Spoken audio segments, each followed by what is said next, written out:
नमस्ते। आप ब्रह्मास्त्र देखना शुरू कर दिए हुए। अभी हम बात करने जा रहे हैं कोरोना की एक सबसे बड़ी आशा की, जिस आशा के तहत पूरे देश लड़ रही है इस कोरोना महामारी से, इस कोरोना का जंग लड़ रही है।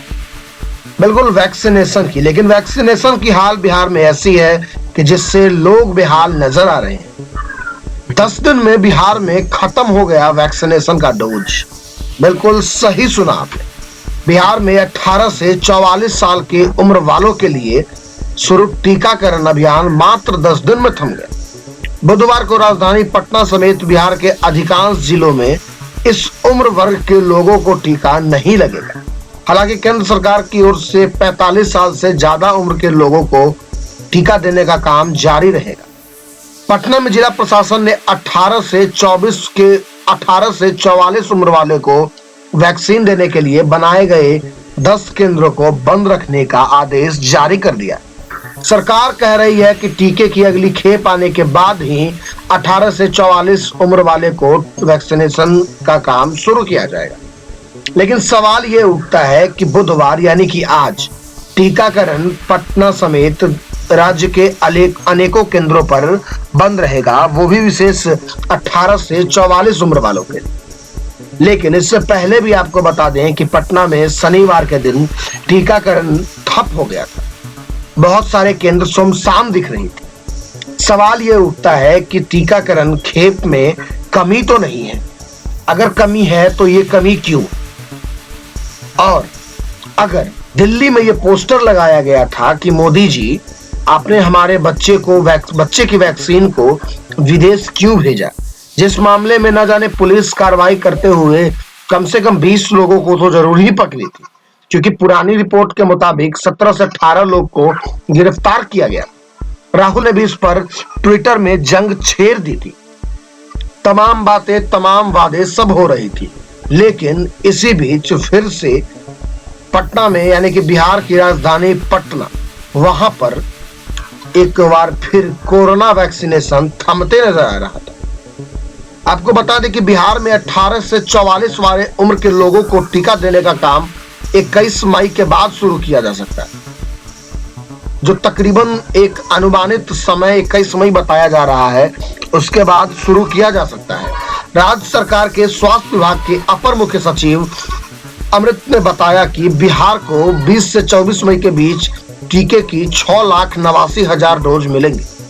सीरम इंस्टीट्यूट से लेकर भारत बायोटेक की ओर से यह जानकारी दी गई है। टीके की डोज पहुंचते ही फिर से टीकाकरण का काम शुरू कर दिया जाएगा। लोगों को घबराने की जरूरत नहीं है। बिहार सरकार के स्वास्थ्य विभाग के मुताबिक बिहार में अब तक 18 से 44 उम्र वाले 8,69,932 लोगों को वैक्सीन दिया जा चुका है। मंगलवार को भी इस आयु वर्ग के 37,368 लोगों को वैक्सीन दिया। राज्य सरकार ने स्पष्ट किया है कि 45 साल से ज्यादा उम्र वाले लोगों के लिए वैक्सीनेशन का काम जारी रहेगा। उनके लिए केंद्र सरकार वैक्सीन का इंतजाम करा रही है। फिर से आप इस चीज को गौर से सुने, उनके लिए केंद्र सरकार वैक्सीनेशन का इंतजाम करवा रही है। सैयद नफीस बाबू को शर्म आता है कि किस प्रकार मुंह खोल करके केंद्र सरकार से हम अपनी व्यवस्था को तंदुरुस्त करने के लिए वैक्सीन, वेंटिलेटर या फिर दवाई की मांग करें। किस प्रकार उनसे कुछ मांगे, क्योंकि सरकार में तो हमारे साथ वो है, केंद्र में वो हमसे ऊपर है, लेकिन मांगने में कहीं हमें शर्म ना आ जाए। बिहार की यही स्थिति रही तो समझ नहीं आता है कि कैसे हम कोरोना से लड़ पाएंगे। हम अपने अधिकार, अपने हक को मांगने में भी घबरा जा रहे हैं। सरकार की ओर से जो स्पष्ट किया गया है कि अभी फिलहाल वैक्सीनेशन ठप रहेगी। 21 मई के बाद ही 18 से 44 उम्र वाले के लिए वैक्सीन ली जाएगी। हालांकि अनेकों केंद्रों पर टीकाकरण अभी चालू भी है जहां पे डोज बची हुई है, लेकिन अनेकों ऐसे केंद्र है जहां पर इस तरह की समस्या सामने आ रही है। एक समस्या वैक्सीनेशन को लेकर के और सामने आ रहा है, जिसमें वेबसाइट पर रजिस्ट्रेशन करने के बाद स्लॉट खुलता ही नहीं है। अगर स्लॉट खुलता भी है तो वो बुक हो जाता है अथवा ओटीपी वेरिफिकेशन हो ही नहीं पाता। इस मामले में तो सरकार ने अभी तक कोई बयान भी नहीं जारी की है और खास करके लोग घबराए हुए। आपको जैसा अवगत भी आप होंगे कि जब भी किसी मोबाइल पे आप फोन कीजिएगा तो एक डायलर टोन सुनाई देती है, एक कॉलर ट्यून सुनाई देती है, जिसमें आपको सुनाई देता होगा कि आप अपने बारी का इंतजार करें और जा करके वैक्सीन लें।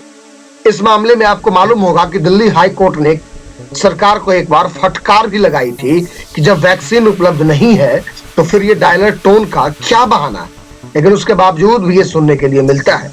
फिलहाल ब्रह्मास्त्र का एक यही कोशिश है कि तमाम जो अपडेट खबर है वो आप तक लगातार पहुंचाते रहे। बन रही है ब्रह्मास्त्र के साथ। अगर आप हमें यूट्यूब पे देख रहे हैं तो हमारे चैनल को सब्सक्राइब कर लीजिएगा। फेसबुक पेज पे हैं तो पेज को लाइक जरूर कीजिएगा और हाँ, वीडियो को शेयर करना नहीं भूलिए। बहुत बहुत धन्यवाद।